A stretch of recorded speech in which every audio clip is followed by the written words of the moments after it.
All right, let's illustrate contour integrals in the complex setting,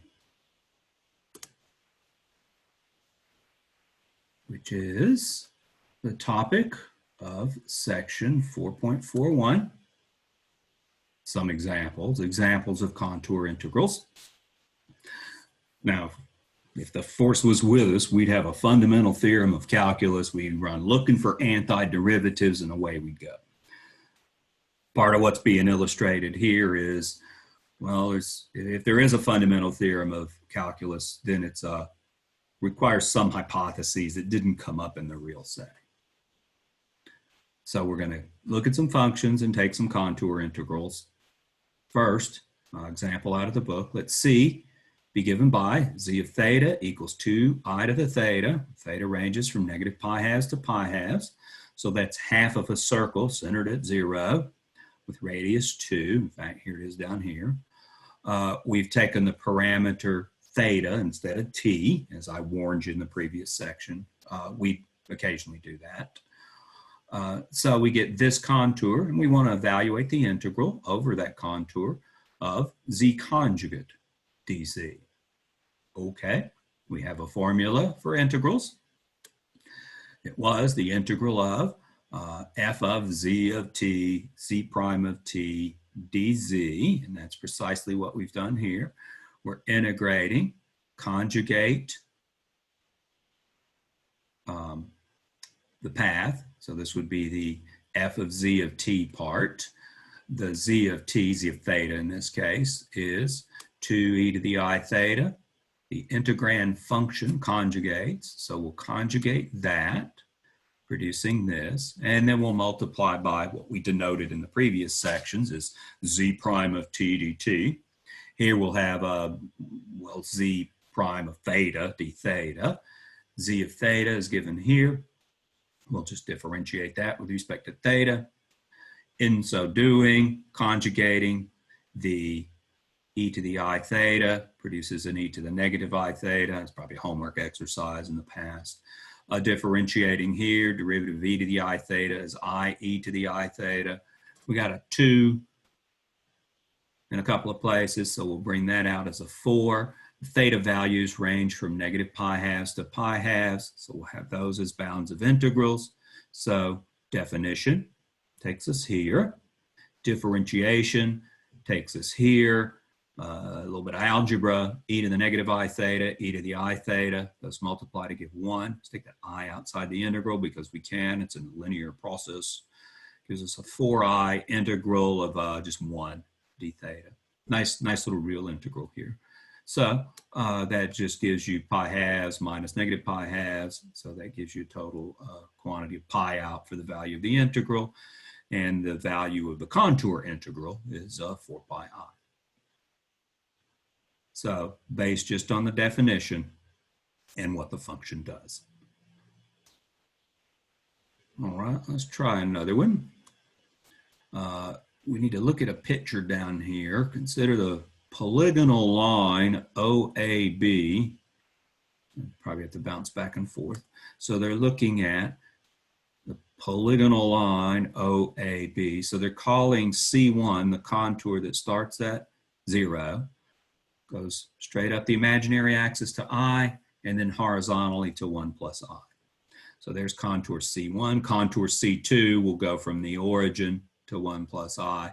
What we're going to do is calculate an integral that starts at 0 and goes along contour C1 to 1 plus I, and calculate an integral that goes from 0 to 1 plus I along C sub 2. And the weird thing is, even though we've got the same initial and ending points, we won't get the same values for the integral.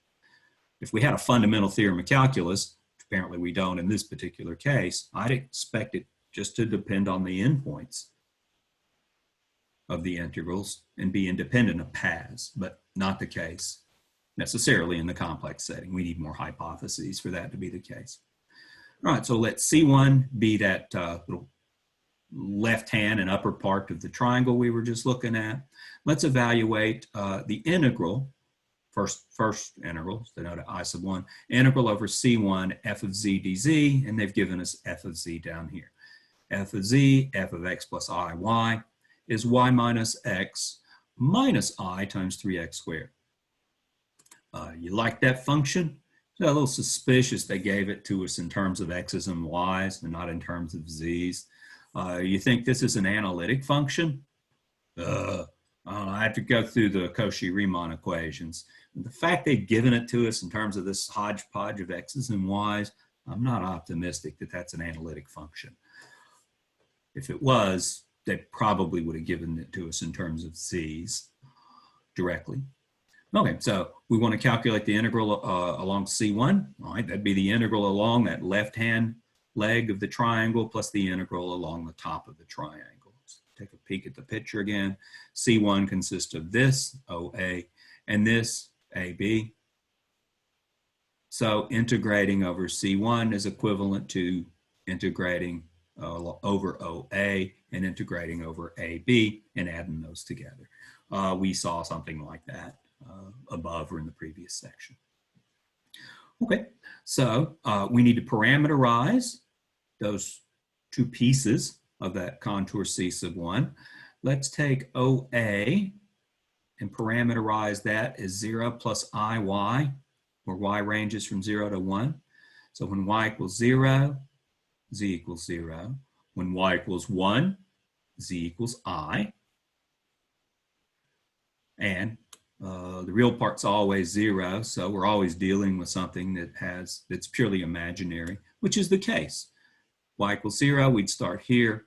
As y increases, we'd move straight up. Y equals 1, we'd reach here. Let's also parameterize AB. Let's try z equals x plus I, where x ranges from 0 to 1. When x is 0, we'd get out I. When x is 1, we get out 1 plus I. The imaginary part stays I the whole time. As z varies, we'd start at x equals 0, would give us I. X equals 1, we keep that imaginary part constant. As x varies from 0 to 1, at 1, it would produce the point 1 plus I. So those are correct parameterizations. Can you parameterize them other ways? Yeah, they are just straight lines, so let's do it in a very reasonable way. I could find much more complicated ways to parameterize them. And the integrals would end up being the same if I could evaluate the integrals if I parameterize them in more complicated ways. But this is the easiest way to parameterize them, and this will do. We'll need their derivatives. Let's see, for z equals 0 plus IY, we parameterize with respect to y instead of respect to t, if you like, which is a reasonable thing to do in this particular case. If you don't like it, do it in terms of t. So when we take a derivative, z prime of t or z prime of y, since we're using y as the parameter here, the derivative will just be I for the first one. For the second piece of C sub 1, along the top, we had z equals x plus IY. So we've parameterized in terms of x, and z prime of x would be 1 plus 0, would just be 1. Okay, so we've got z prime of y as I, z prime of x is 1. All right. When we look at the function, we're going to know what the function's doing for different z values. When we take z values that are purely imaginary, that's the z values along here from O to I, from 0 to I. In that case, what's the function doing? Well, in that case, the x's are zeros and the function just takes on the value y. So we've got f of x plus iy along OA. The z values are of the form 0 plus iy. So we'll have a 0 here, a y for y, the 0. We lose these terms here, and we get f of x plus iy for that form of complex number, 0 plus iy, which is the form of complex numbers on contour OA, just produces the y. X is 0. When we look at the other piece, the top part of that contour, we've got inputs of the form x plus iy. So the real part is x, the real part is x, The imaginary part is 1. Y is 1. So we'll plug in 1 for y, leave x as a variable. And along the top part, we will get y is 1, and the x still varies. So along the top part of that contour, the AB part, we get this for the function. So returning to the integrals, okay, let's see, f of z was simply y along OA. dz is related to z prime dt. Along OA, we had that derivative was I. So we got the function is y. The function is y. The derivative is I. The derivative is I. dt. Well, dy, since we parameterize with respect to y. Other piece, f of z was, here it is, 1 minus x minus I 3x squared. So here's the function. And the derivative along OA, we had, AB, along AB, we had a derivative of, here it is, z prime of x equals 1. So we'll put a 1 here. This is a z prime of t part, if you like, dx, since we parameterize 1 in terms of x and 1 in terms of y. You don't like that, you use t everywhere and you'll be fine. Easy enough to integrate this. Bring the I outside. Got a real integral. Integral of y dy, 1/2 y squared, evaluated, y range from 0 to 1, recall, so did x. Over here, we good with antiderivatives? And we'll break it into real and imaginary parts, be on the safe side. Integral of the real part from 0 to 1, I, then the integral of the imaginary part, which is 3x squared, integrate, we get an x cubed, evaluated from 0 to 1. Do the arithmetic, we get 1 minus I over 2. So if we integrate that given function from 0 along contour C sub 1, we get 1 minus I over 2. Apologies, I don't have, is that obviously right or wrong? Yeah, I don't have like an area interpretation. All I can do is trace through all those computations again. Let's do it again, but this time let's go along contour C sub 2. So same function, different contour, same initial point, 0, same terminal point, 1 plus I, but we're going to get a different value for the integral. So let C sub 2 be the segment OB as drawn here. We'll parameterize that in terms of, it's done here in the notes, in terms of x. Say z equals x plus iy, where x ranges from 0 to 1. You want to do z of t, go right ahead. You want to do z of y, that'd be reasonable as well here. It's written in terms of x's, so we'll follow that. When x is 0, we get out z equals 0. And as x varies from 0 to 1, sure enough, the outputs of that z of x function would vary up to, from 0 up to 1 plus I. The derivative of this function with respect to x or t is 1 plus I. We get a 1 plus I here. So if we want to integrate along OB, then call that a second integral, I sub 2, integral over C sub 2, f of z dz. Okay, z is parameterized like this. We're going to plug this into the function. Here's the f of z. We had, so we're going to take real part is x and imaginary part is also x. Go upstairs and find a statement to that function again. Here it is. So we're going to have real part as x, and we're going to have imaginary part as x as well. X plus ix were the input values. So we'll have an x here, and x's where there's x's. That'll give us x minus I, 3y squared. So it's a cancellation there. That'll leave us with negative I, 3x squared. Negative I, 3x squared. So here we've done the substitution. It's really just substitute x for y. Produces this as the f of z of t part.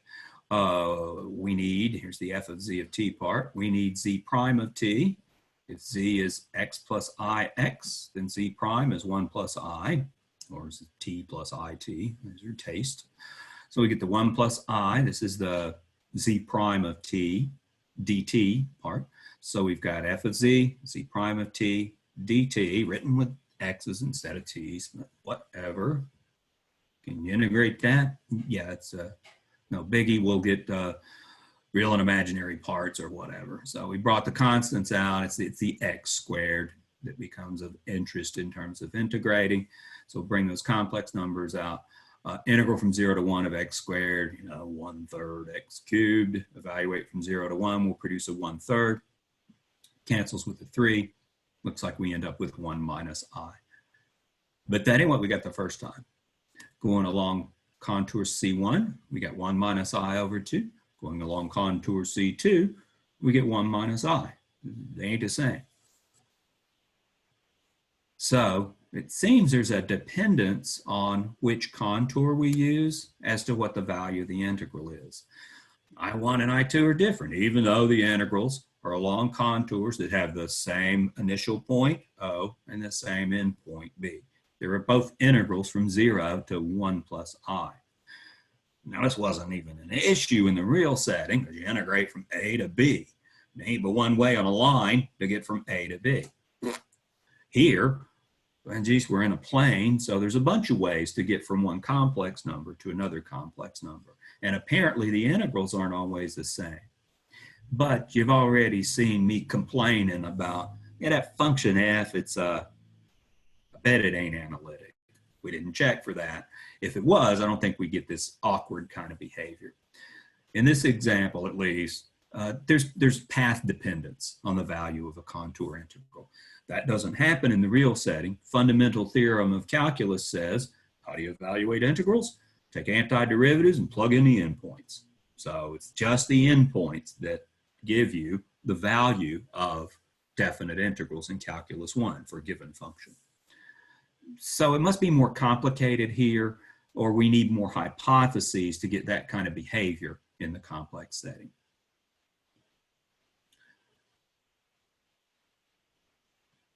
Final little observation, I guess. They say we could integrate around the simple closed contour C1 minus C2. See what that is.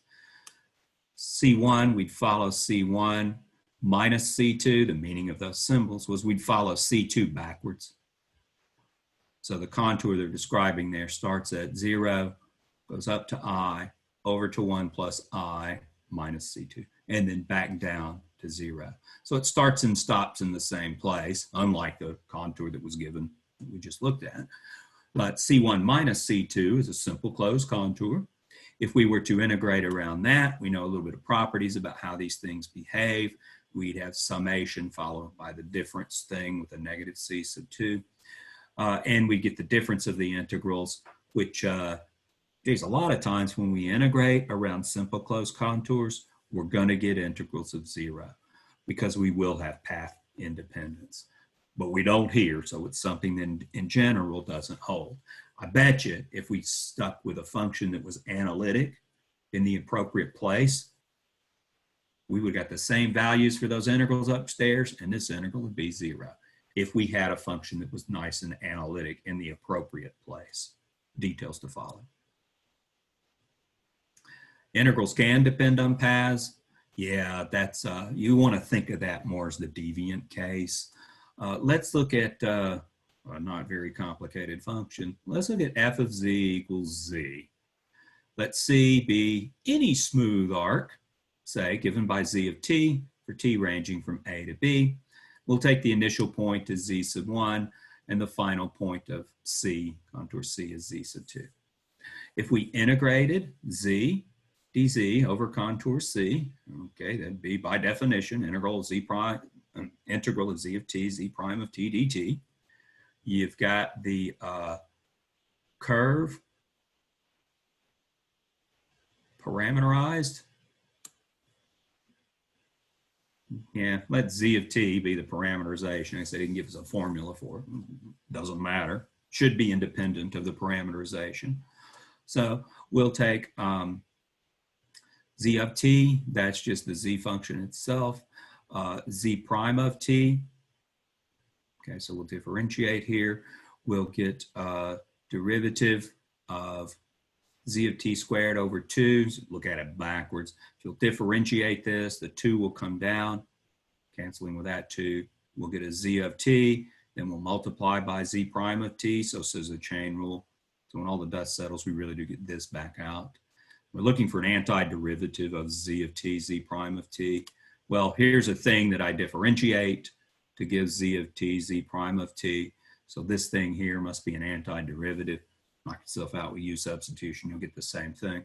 We want an integral of a derivative, so we'll just take this as an antiderivative of what we started with. It's a little sideways way to approach it, but it's correct. So integrating, we get z of t squared over 2. Differentiate it, you'll really get this back out. Evaluate it from a to b. We'll plug in the b, we'll plug in the a, and there you go. Hey, this just depends on the endpoints. If this was a real integral, you integrated x dx from a to b, is exactly what you'd get. You get 1/2 x squared evaluated from a to b, which is pretty much what we've got here. It's muddled a little bit by the z of t stuff. But this looks familiar, squared divided by 2. Yeah, I expect to see that kind of thing when we integrate a function z. And that is what you get. In fact, we could take not just a contour from a to b, or from z1 to z2, but suppose we took a contour c that's piecewise smooth and the pieces are c1 through c sub n, joined end to end. In other words, c is c sub 1 plus c sub 2, plus c sub n. So we're tracing out c sub 1, and when c sub 1 ends, c sub 2 begins. Trace out c sub 2, when c sub 2 ends, c sub 3 begins. So we've got this little chain of contours that are themselves smooth.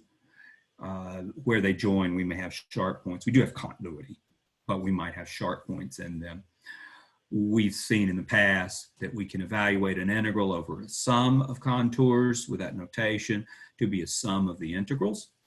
Hey, what happens when you integrate over one of those little contours, z? Well, nothing special about this one we just did.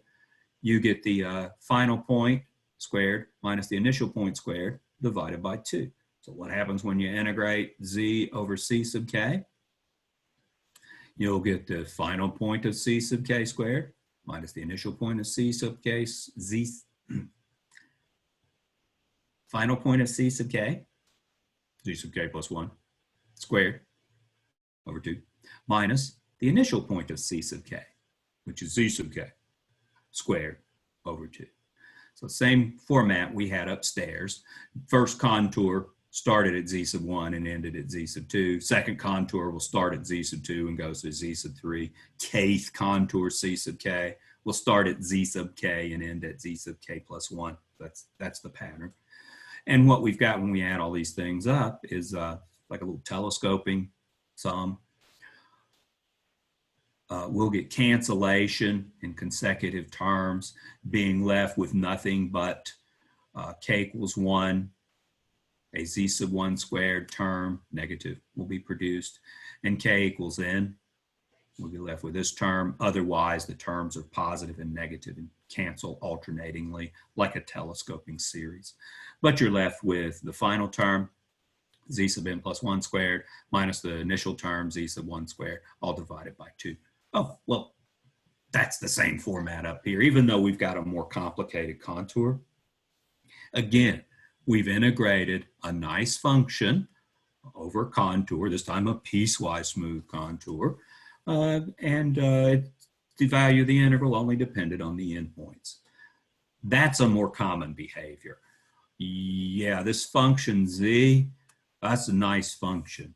Is it analytic? Yeah, duh. It's an entire function.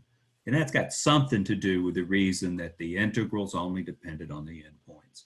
If we've got nice functions, certainly entire functions are nice, analytic in the entire complex plane, then integrals are only going to depend on endpoints. Details to follow in the next several sections. So there's some examples of integrals that really think of this one with the f of x defined so awkwardly, think of that as a bad function. Gee, when we integrated it, it was path dependent. I couldn't say that values of integrals depended simply on the endpoints from where we integrated. Yeah, I bet you that's not an analytic function. We're here mostly to concentrate on analytic functions. So that'll take care of our setup of definitions and some little examples of contour integrals.